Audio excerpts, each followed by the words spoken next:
Hello, everyone.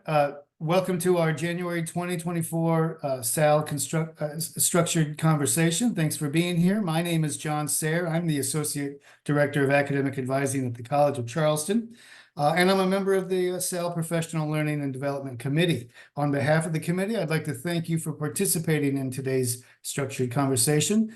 Today's conversation is unique in featuring a professional learning opportunity for SAL members, colleagues, and attendees. As we begin today, I'd just like to remind everyone again, as you join the meeting, please feel free to add your name, title, and institution to the chat so we can keep track of our attendees. SAL and the committee are committed to involving, featuring, and representing diverse perspectives and identities in our offerings to meet your professional development needs. And you can help us achieve that goal by submitting a structured conversation proposal of your own. And more information about that can be found on our structured conversation page. And once we begin the presentation, I'll add that link to the chat as well. During this presentation, we will be recording, and we invite you to participate by asking questions, sharing comments, and providing feedback through the Zoom chat function. We'll be checking that regularly for folks that provide or ask questions, and then we'll get to those as time permits. And to get us started, I'm going to introduce today's presenters. So please join me in welcoming Drs. Joe Levy, Megan Bell, and Gregory King. Is Gregory with us? Not yet. Not yet. Well, we will welcome him if he's able to escape his other meeting when we can. Fantastic. I'll just take a quick moment to give our audience some background. Dr. Levy has held academic and student affairs assessment efforts, has led academic and student affairs efforts with multiple institution types throughout his career. Dr. Levy earned a BA in English from Baldwin Wallace College and MS in Student Affairs and Higher Education from Colorado State, and has his EDD in Higher Education Leadership from National Louis University. Dr. Levy, who is a member of the SAL Board of Directors, is an endorsed speaker for the National Institute of Learning Outcomes and Assessment. Dr. Megan Bell has served in a variety of roles that include responsibility for student affairs assessment and is on the SAL Executive Board. She currently oversees assessment and evaluation for the Division of Student Affairs at Cal State Northridge, to which I'd like to say, Dr. Bell, I'm glad that you're with us today. Dr. Bell has previously served at the University of Colorado Springs as the Interim Assistant Vice Chancellor for Student Affairs and Executive Director of Community Learning and Assessment. She also held a part-time assistant professor appointment in the College of Education. Dr. Bell earned her BA in English Literature and Women's Studies from the University of Northern Colorado, her Master in Ed in Student Affairs Administration from Washington State University, and her PhD in Higher Education Leadership from Colorado State University. And finally, Dr. Gregory King uses quantitative methods to research college and career readiness, policies impacting access and success, and the K-12 to college pipeline. He also enjoys creating data visualizations that make research relevant, understandable, and actionable. Dr. King has a MS in higher ed from Colorado State University and a PhD in educational research and policy analysis from North Carolina State University. Today's conversation includes an introduction to the SAL MOOC 2024 and is the pre-course live session, and will include course history, overview of content, past outcomes data, and personal perspective about the course, and as a resource to be leveraged. And as I mentioned earlier, we will have time for Q&A with our presenters. So without further ado, I'd like to turn it over to Drs. Levy, Bell, and King. All right. Thanks so much, John. Hi, everybody. So, you've heard about us. We want to hear about you. So I'm launching a poll to see which best describes your role in higher ed. And I know we all wear multiple hats, so pick the one that you most identify with, or maybe the one you most want to identify with today. Whether you're an administrator, an assessment professional, faculty member, staff, grad student, undergrad student, other, which if you're in the other category, share in higher ed. And I know we also sometimes attract folks who don't work in higher education. So if that's you too, feel free to share and then put your details in the chat. And look at you all. Got some already over 80% participated. Thank you. Appreciate knowing who's here. Looks like majority staff at 38% at the moment. 39%. All right, final seconds here for any last participants. This just helps us gauge who we're talking to. All right. Thank you, everybody. So yeah, here are results. Looks like 39% staff, 28% assessment professionals, 24% administrators, 4% faculty, 4% other, 1% grad student. Thanks for coming. Awesome. Well, thank you all for being here. We will certainly, as John mentioned, have plenty of time for Q&A. Feel free to put it in the chat. This will be, we have some slides to cover, but it'll be pretty informal and flexible, as we're really just wanting to overview the course as well as share our excitement for it coming up. So we're going to give a little history and overview, briefly walk through each module so you know what the course covers, share a little course data, give some final words of wisdom and perspectives from us as instructors, and again, have some time for Q&A. But feel free to put your questions in along the way, and we'll look to answer them as we go. But again, we'll have time at the end.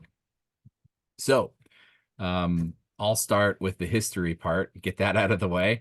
This all started because Student Affairs Assessment Leaders is an organization that exists to best support student affairs assessment work, which doesn't always have the most resources, both in terms of people as well as actual resources in terms of money and trainings and technology. And so as an organization in 2015, 2016, we asked our community and asked our colleagues to, we wanted to put together some core resources of elements of the assessment practice and process that we thought were most essential and foundational to know in doing this work. And then we were, and we continue to have a little bit of a partnership with CSU, and so we leaned on them at the time, and they helped us turn those PDFs and static resources into this full-blown course. And so that first launched in 2017. We've run an iteration of it every year since then. The next kind of milestone for us was that in 2020, with National Louis University, their educational doctorate program acknowledged that people who complete this course could get PLA credit or credit for prior learning if you enroll in that program. Otherwise, yeah, we've run this for 7 years. This will be our 8th year this year, which is pretty cool. But yeah, also coming up on a decade of work with the course, which is a cool milestone for us to have. But the course itself is 8 self-paced modules. Each module had a discussion board. 7 of the modules have a quiz. 2 of the modules have written assignments. All of them have video lectures, as well as some personal takes in terms of people reacting to the content, as well as giving their own perspective of their big takeaways from it, both as a way to vary the content and feedback, but also vary the perspectives that of which you're hearing about the work. And we have both required as well as optional and further learning readings and resources, so that you get what you need to from the session, from the given topic or module. But if you really want to do a deep dive, or that's why you're taking this course, we give you a wall of resources each module to dig deeper. Additionally, we have we have optional like small groups for the discussion boards, as well as we'll have live sessions throughout the course and office hours that people can pop in and look to attend. And we'll go over each of these modules, as I said, one by one later, but here's just the quick preview of the 8 of them, but we'll come back to that. And again, high level, the course runs February 5th through April 1st. Enrollment is open now, and enrollment remains open through March 22nd, which that's the end of week 7. You might think, wow, who's signing up week 7 of an 8-week course? Well, believe it or not, we do get people signing up week 7, just as we get people completing the course within the first week. It's the beauty of it being self-paced, and depending on people's appetite and time and schedule, we try and be as flexible as we can for the course for them. But yeah, we do have to have a cutoff at some point so that we can make sure we're grading everything and trying to give people the time to potentially finish. Now, I was talking about this a little bit before we started the session. The other cool thing about the course is, as long as you are signed up, you will retain access to the course. So, you know, as I said, people still have access to that very first course that we launched in 2017. However, if you are trying to earn the badge for the course, to be recognized as a completer for the course, you have to meet those requirements before the course ends. And those requirements are getting a 75% or better on each quiz, and you do get 3 attempts per quiz, and getting a 75% or better on the 2 written assignments. You only get 1 shot at those, but we give some case studies and examples, and you can always reach out to the instructors to ask for kind of feedback or support in those if you're nervous about them. But first and foremost, the course is a resource. That's why we make it self-paced. That's why we have such a wide open enrollment period. But you know, to honor folks who do well in it, you know, we do have the badge if you meet the criteria. We're going to dive into the modules, but I'm also keeping an eye on the chat. If you have any questions about the history and overview, fire away. Otherwise, we'll give you some more details of the course here. I'll turn it over to Greg. Hi, thank you so much for being here today. I'm really excited to kick this off. And we're going to start with Module 1. As you can see, it starts February 5th, and that's going to be kind of the initial kickoff date. And really, this is meant to be the foundation, right? This is where we start, we build from here. We're going to really focus on talking about the differences, something that we always get between assessment, evaluation, and research. So what are we trying to do here? What's the purposes of this course, of our work in many of our cases around our university or not-for-profit, or even in for-profit settings sometimes. We're going to identify some of the key questions to answer, identify considerations with assessment, and then identify the importance of stakeholders in the assessment process. Really, we're going to be building on using this to build off all of our other modules, right? So this creates a nice foundation. It gets a chance for you to get to introduce yourself. There's a variety of small groups that we encourage you to use and utilize, that we can that way you can create a network of people in similar roles as yourself, or even similar institutions as you are in. And so this kind of creates that kind of foundation for us to build off of. And we can go through and answer questions. And I'll let Module 2 is Megan. Yeah. Kick it over to you. Hello, everyone. If you came in late, I'm Megan Bell, and I'm the lead instructor for Module 2, the focus of which is assessment planning. So it's one of my favorite modules. If you're like me and you're someone that likes structure and to have things planned out, this is a great module. We're going to talk about the 11 steps of an effective assessment plan. And the hope would be that you would think about how you might be able to apply those steps to whatever context makes sense for you at the department level, division level. We're going to do a little bit on methods, but not too much. And then have you think through what would an assessment plan look like for your work, whatever your role might be. New this time, there's an optional activity related to looking at an example assessment plan for a department and thinking through what feedback you would give or how you could strengthen the plan. And I'm going to be offering some live office hours during this module to have folks, if they want to engage in that optional activity. So yeah, it's a great module. I think it's foundational and really provides a great template for the work that we're doing. Next is module 3 with Joe. Yeah. I should have mentioned this as a housekeeping note earlier too. So the dates here correspond with the calendar of if you were to take this course 1 week at a time. Again, the course is self-paced and open. So once February 5th hits and the course is open, you can go to module 8 immediately if you want, or you can work through these as fast as you want. As instructors, we go 1 week at a time. So just know if you go faster, you may be a little lonely in the discussion boards. Likewise, if you join late or take more time, then similarly, the discussion boards may be full up, but you may not have many people as many people engaging. So just respect that people are going through the course at different speeds, and we're trying to best balance it as instructors. And so we go 1 week at a time, but we also make sure to bounce back and forth and try and monitor the discussion boards for both our go-getters and our folks who might be taking a little more time.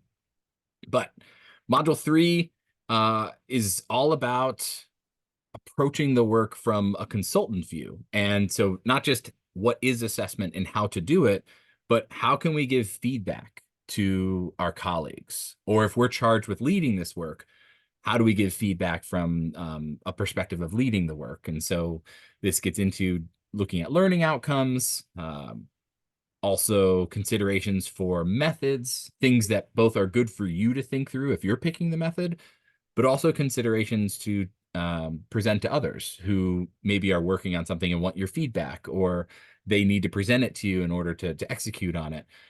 And to, you know, the fourth element as well, evaluating overall design and approach and whether that's appropriate. So this is, I really like this model. I think it's an important mindset for people to build, because often poor assessment people can be offices of one or on their own or charged with helping support their peers in this work. And so, you know, knowing things to look for not only helps you improve your own assessment work, but also you can then help others. And module 3 is the first module you have a writing assignment. And so this is one where there's some resources and case study examples that mirror the writing assignment, and we even align the content to the rubric for the writing assignment so that it's real clear of, you know, what you're going to be evaluated on and kind of looking at. But again, if folks are kind of nervous about that or want feedback, feel free to reach out and we'll be happy to best support you there. That brings us to module 4. And one thing that we also want to point out is that we're going to work hard to be there for some office hours occasionally on those weeks that correspond with our specific instructional module. So this is the one that I'm lead instructor on, and so I'll have some office hours within this week so that people can come talk to me about what we talk about in this session, about whatever projects that you have going on, questions that you have about the course, even just to chat and say hi and introduce yourself, right? We'll have sessions and time to be able to do that. Module 4 is really, I like to think of it as the strategy behind how we're going to move assessment forward in our institutions, wherever we are, right? How do we help communicate to others the importance of the work that we're doing and how it's going to impact the institution or the work environment that we're in? So I have, I bring my own kind of insight into this as someone who's worked for universities, not-for-profit industry, and a for-profit company, right? So how do we build the strategy and the energy around doing a continuous improvement and assessment? How do we have and identify key performance indicators, or sometimes people refer to those as OKRs too, minor differences. We'll talk about those types of things and really talk about how we communicate that in a visually and in a storytelling kind of way. And so I'm really excited about this module. It's one of my favorite things to talk about. We'll get to my other favorite thing to talk about after module 5. But back to me for module 5. And this one is about thinking, critically approaching assessment. And so building a little bit off of 3. So in addition to just coaching and consulting, what different perspectives are important to have, not only for yourself in terms of, being aware of your own mental model and the way your positionality and the way you view the world, but also thinking about how assessment can be a great lever to advance equity at your institution, beyond just equity in assessment practices, but equity in outcomes at your institution and how to mitigate bias in the work. And so, knowing that diversity, equity, inclusion efforts and social justice initiatives are crucially important and have been a hot topic item for assessment, because assessment gives you a very tangible way to surface equitable issues and performance, but also give you things that you can pinpoint for change and a starting point, that can then also use the assessment process for equitable considerations and equitable practice, even just in involving more perspectives and what voices are included and being intentional with that. So module 5 is about that. And again, this is where you get your second writing assignment. And again, like module 3, we provide some case study examples and lots of support. And as Greg mentioned, I'll have office hours so folks can drop in there if they like. And usually the discussion board is always pretty cool for that one. And back to me with my other favorite thing to talk about, using data to inform decisions. I think Kimberly has a really great point in the chat, and it's pretty much what I was going to say. What you can measure, you can change, right? And so I appreciate you putting that in there, Kimberly. That's great. And this is what this session really talks about, is communicating. So now we've done our KPIs, we've done all this work, we've talked about mitigating biases. How do we communicate what we've learned, and how do we communicate in meaningful ways? Are there things that we can do to identify maybe external benchmarks that we compare ourselves to? Are there areas that we can say that we are missing? Can we identify gaps in data and information that maybe our institution doesn't have, in order to create those changes, in order to close those loops and close those gaps? So this is really about thinking about your audience, thinking about how you close the information loop that you've started when you do assessment, really thinking about kind of some statistics in it. We'll talk a little bit about that. I know for some people that might be a scary term, but I promise you, everyone in who takes this course can do statistics. Whether or not you believe yourself or not, that's fine. I'm convinced of it, and I will talk through that you can do kind of really interesting stuff with the data that you have that will help drive home the points that you're trying to make in your assessment. So this is a really fun session for me. And we'll, I'll be there the whole time to kind of talk through, have office hours again, and meet with people to talk through some of the data or data struggles that you might be having, including qualitative data as well. So module 7 will follow that up. All right.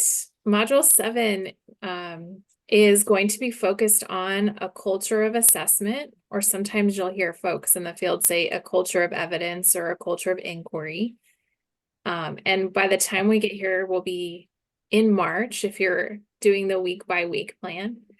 This is such a great module and topic, and one that I can't talk about enough, because I know when people first think about assessment and evaluation, they get really hung up on methodology and analysis, and like Greg was saying, statistics, all of those things important to understand and work on and develop. But really, this module is about relationships and how you change culture in your organization to get folks more engaged in this work, connected to it, because think our philosophy is that assessment work is really relational work, more than you might imagine. So we're going to talk about, we're going to use a framework, talking about 4 elements of culture, and then think through some strategies for how to strengthen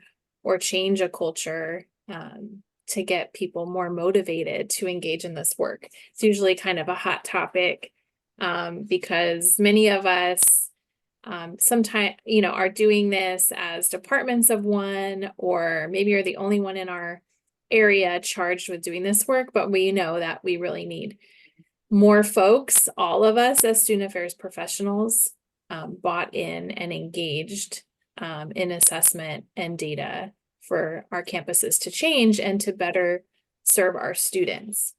So that will be module 7. And then our last module is really the one that wraps it all up or attempts to synthesize and connect these different topics, because though we present them separately, they really do all work together and inform each other. So we're going to try to make a little bit of sense of that, and then also think about where you might still want to engage in some professional development. We hope you're going to gain a lot of knowledge and skills throughout this experience, but we all believe that we need to continue to work on and grow and learn as our field evolves. So that will be how we'll end our time together in the course after 8 weeks.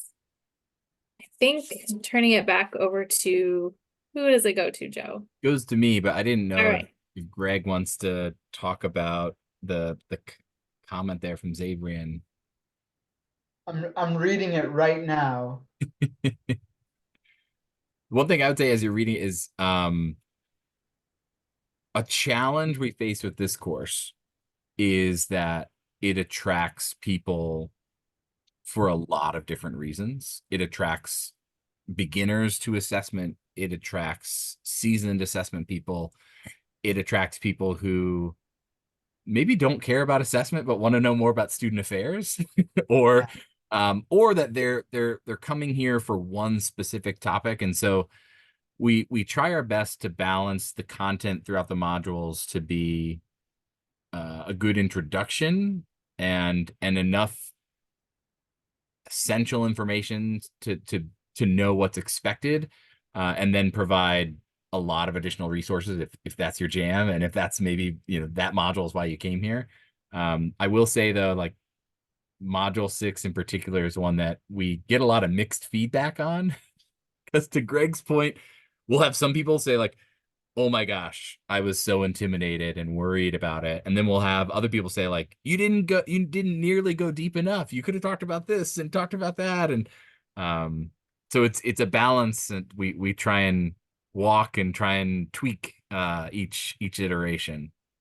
Yeah. Listen, I can wax on for hours about statistical programs and methodology. That is what I'm paid to do.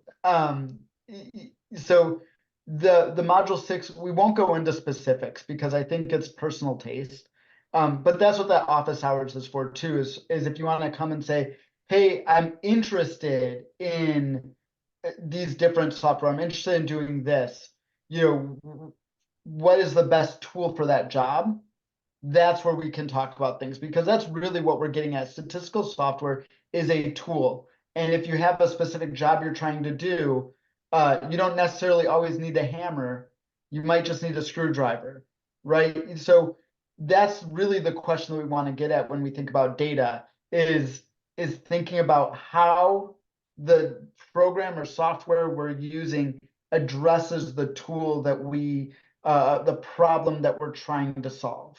And that's going to be individual. That's going to be based on your context. It's going to be based on a variety of other factors. Your time that you have to learn maybe something new, what memberships your institution has, all sorts of stuff. So I try to stay away from specific data tools because I don't want to put my finger on what you may have access to, but really focus on how we can solve those problems with common common things that we can use, or common principles that we have.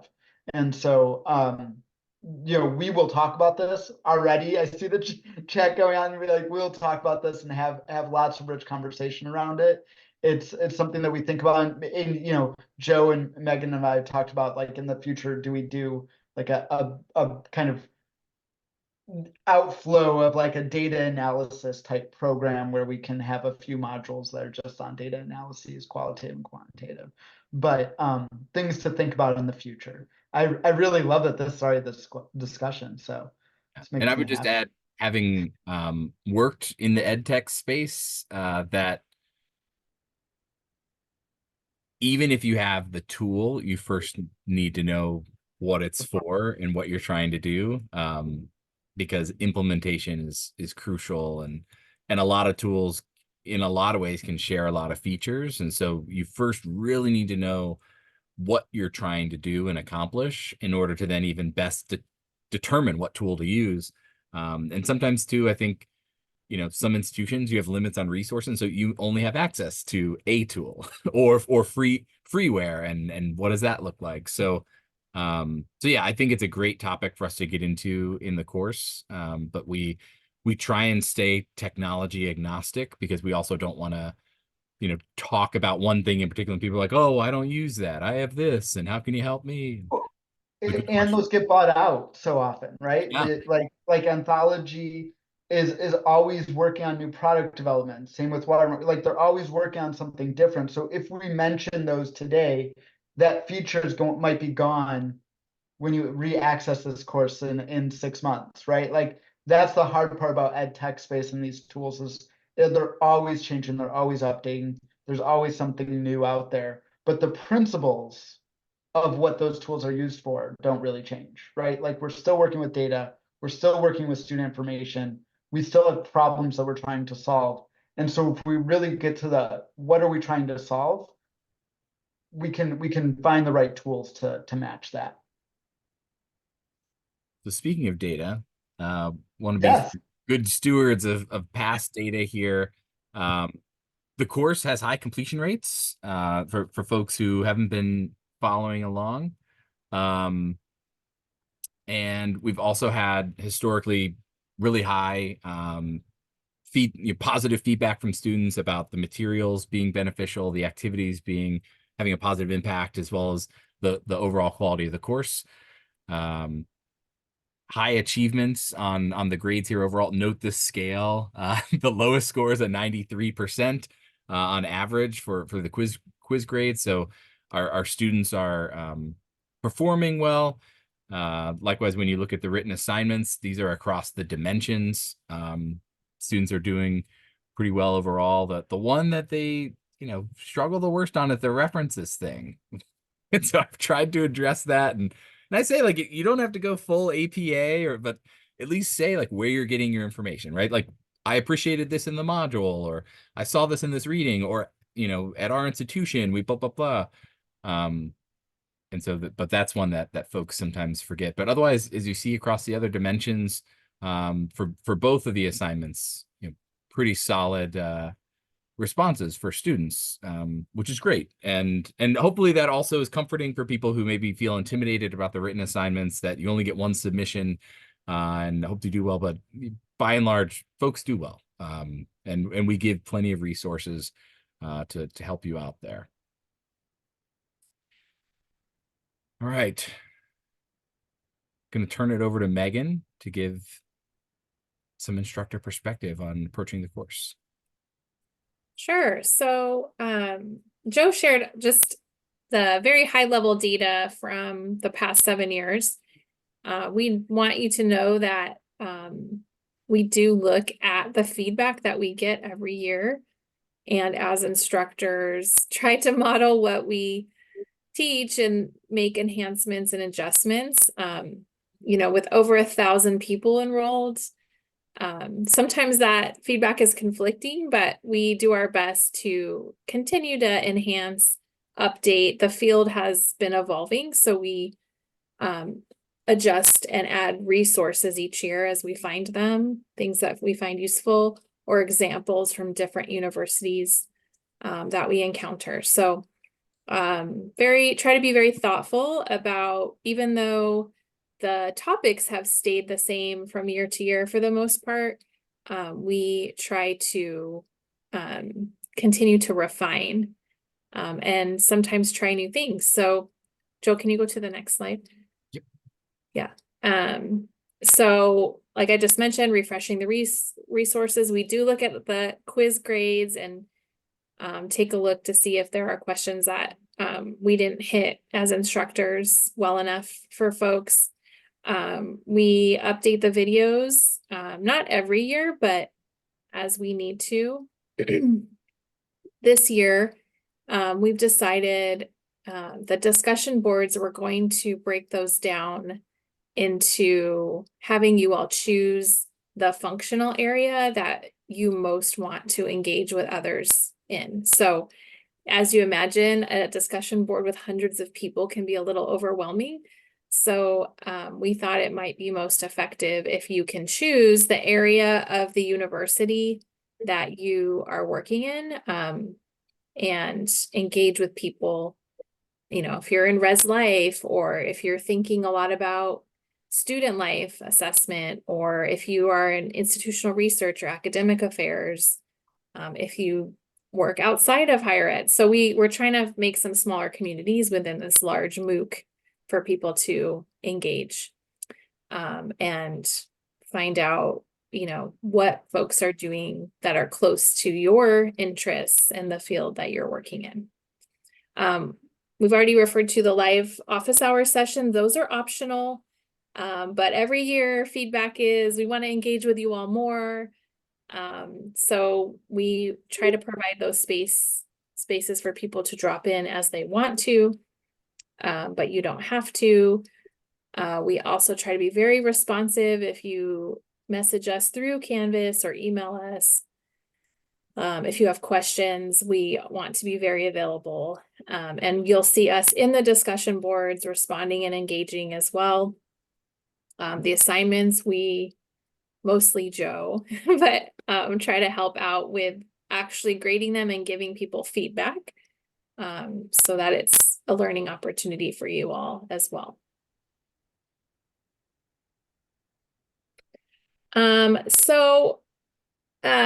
We already talked about the fact that people come to this course for a lot of different reasons.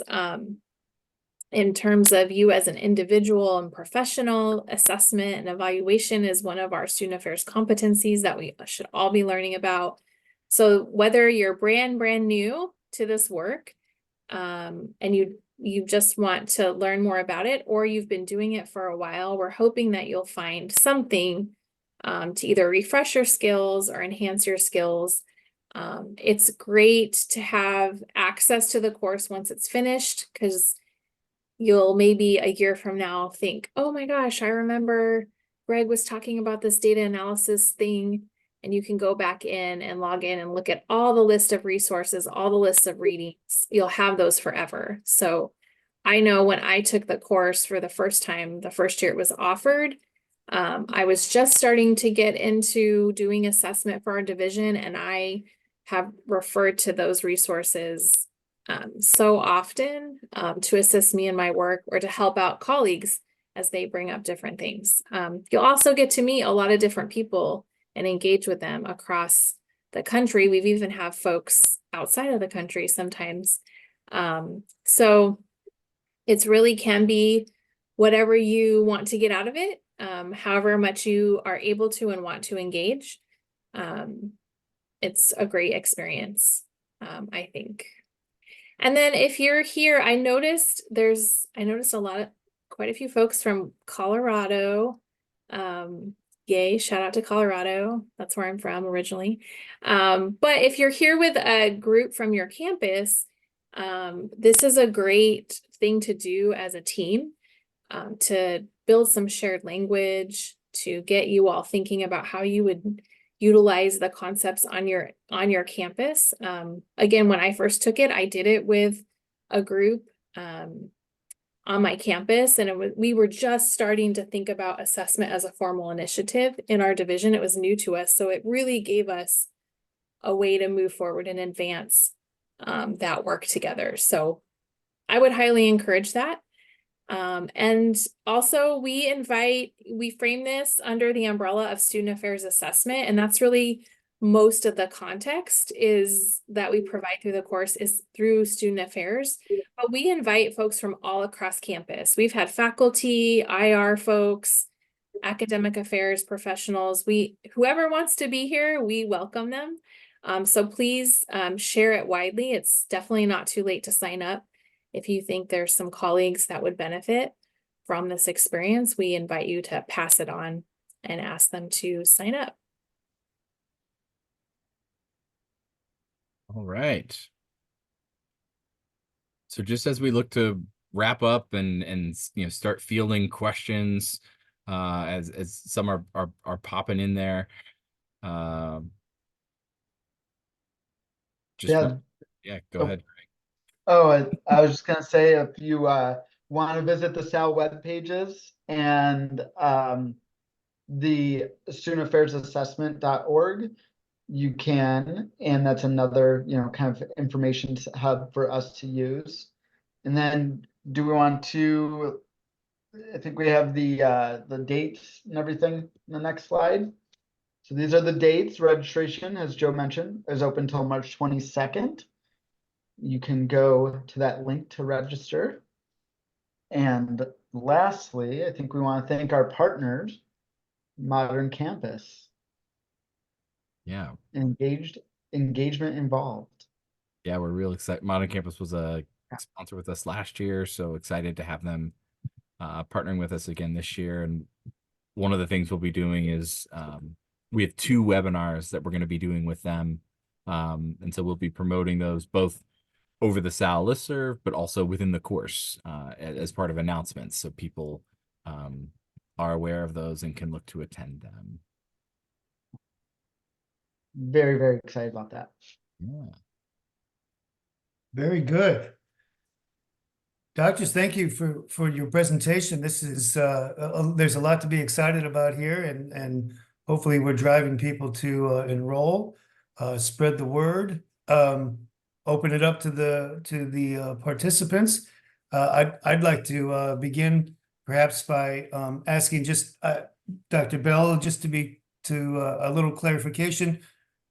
You could recommend this course to somebody who is a beginner in assessment, as well as somebody who already has an established knowledge base. Everybody's going to find something there to grow on and to be able to take into their daily practice.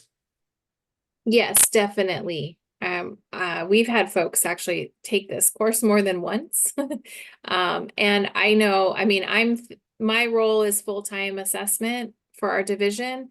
I'm thinking about this every day, working with our team every day, but every year that I re-engage with the course, I, am reminded or find a new resource that's useful. So yes, we believe that it can be useful for folks at all different levels, whether you're brand new or you've been in the space for a while. And the great part about it is we always have new people.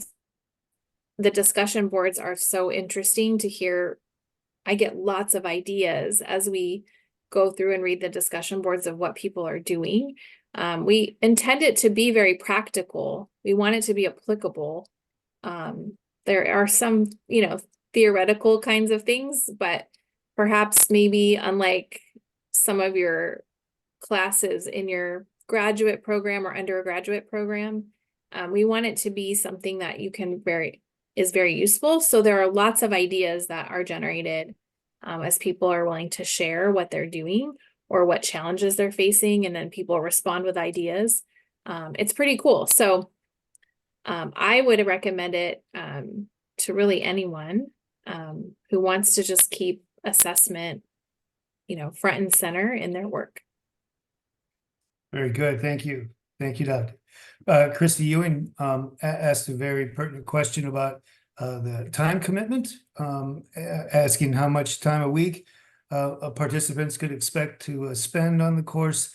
And Dr. Levy let us know that it's about 1 or 2 hours a week, depending on the level of time the participant wants to put into what's required to get the work done. Dr. Levy, would you like to just summarize that real quickly as far as time commitment?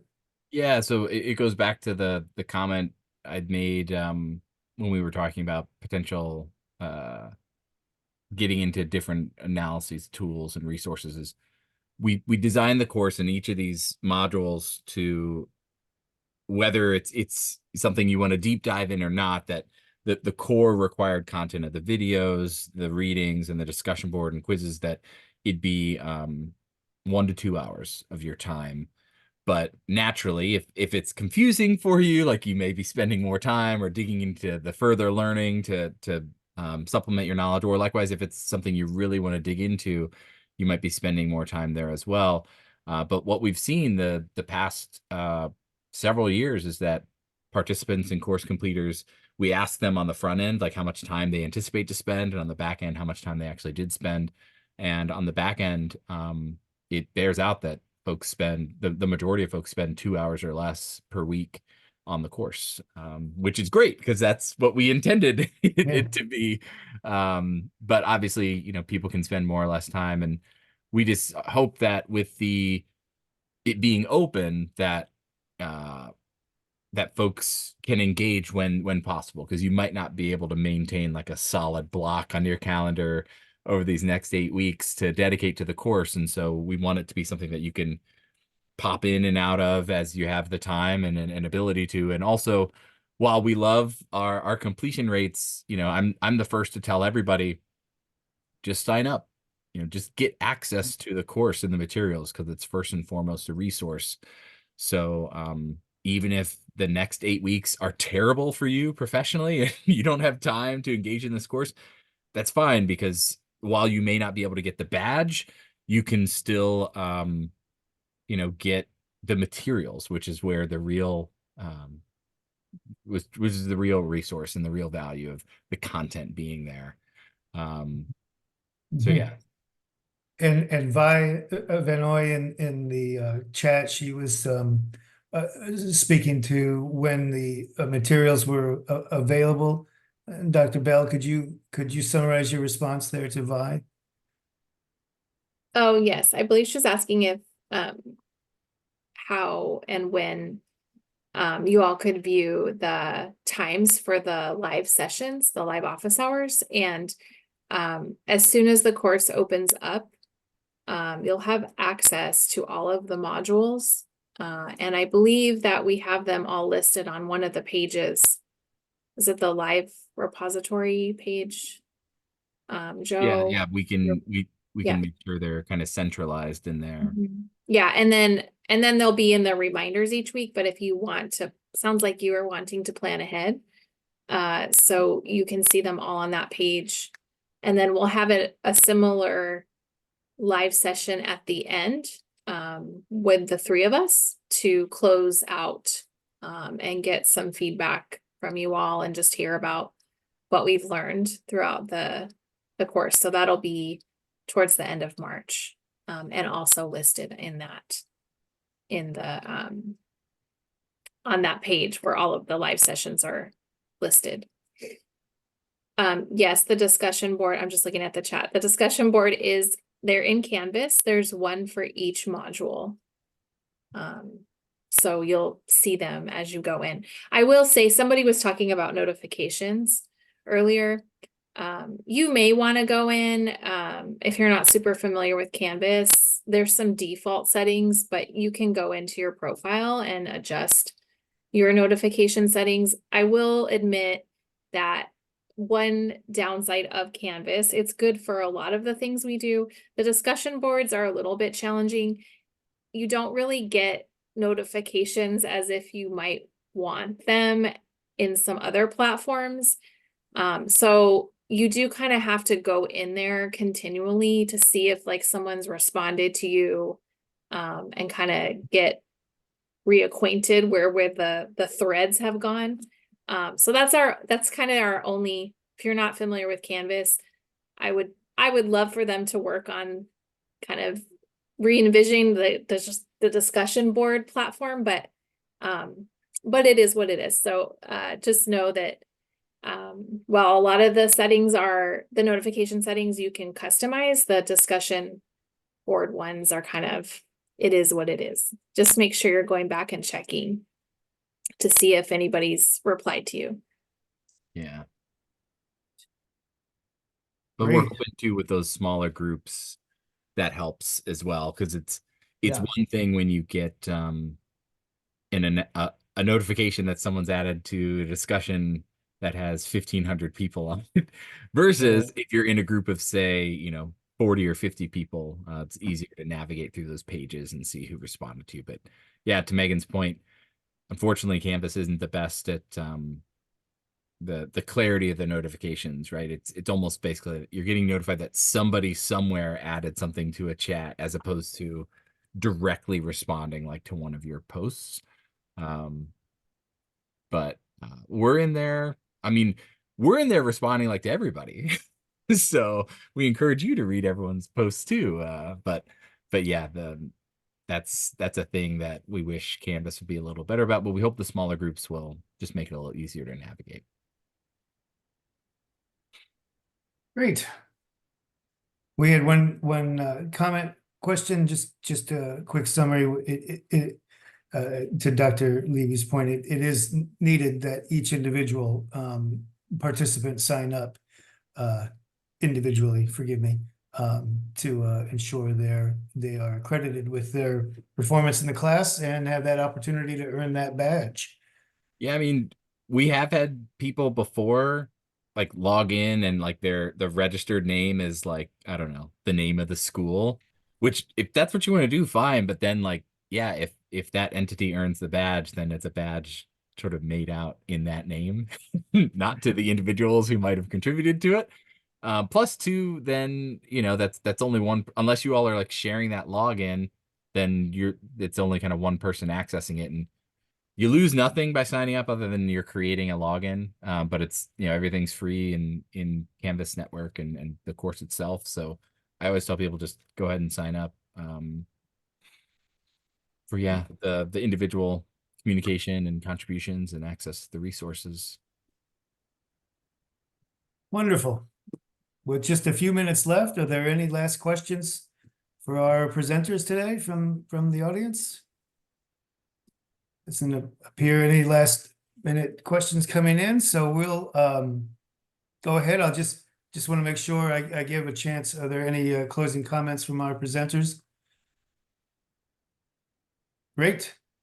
All right. Well, certainly we appreciate everyone being here today as we conclude today's session. Thanks to Drs. Levy, Bell, and King and the committee for bringing this course to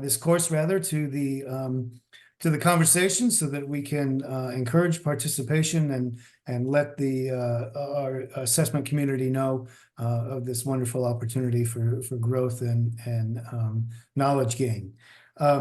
I'd like to thank everyone for being here today and for your comments and conversation. I'd like to remind you that our next structured conversation will be on February 21st, and it will be on the topic is, does personality type influence how campus involvement contributes to students' sense of belonging? What a timely conversation for us to have. So please watch your inbox for details and registration for that conversation. Is there anything else for the committee or for the presenters today before we close? Yeah, I did just want to, I knew I was forgetting something about the group course taking, and thanks, Angela, for the comment. What I was going to say is, if I know some institutions, when they are taking it by a group, they either want to know who all signed up or how their people did for like internal recognition purposes. Happy to provide that. We just need you to follow up with us and prompt us, especially because people can make accounts with any email address. It's not as simple as saying like, oh, look for anyone with a Duke email address. It's like, well, you might have had a Duke person who used a personal email address. So that's where it's like, if you have a list of names, the people you think signed up, let us know. Otherwise, we can always send the list of the institution emails we have. It just may not be complete. And the last thing I would plug to is a bit to what John said, student affairs assessment leaders as a whole has a ton of stuff going on. The open course is just one of the things, but we have our structured conversations. We have our journal, we have blog posts, we have a podcast, and all those things are volunteer ran and volunteer contributed to. So feel free to contact or engage with Sal, go on our website, access those things. We're always looking for more content, always looking for more partners and collaborators and members of not only the organization, but the community. So don't be a stranger. Wonderful. Thank you everyone for being here today. And we look forward to seeing you again in February. All right. Take care. Bye, everybody. Bye, everyone.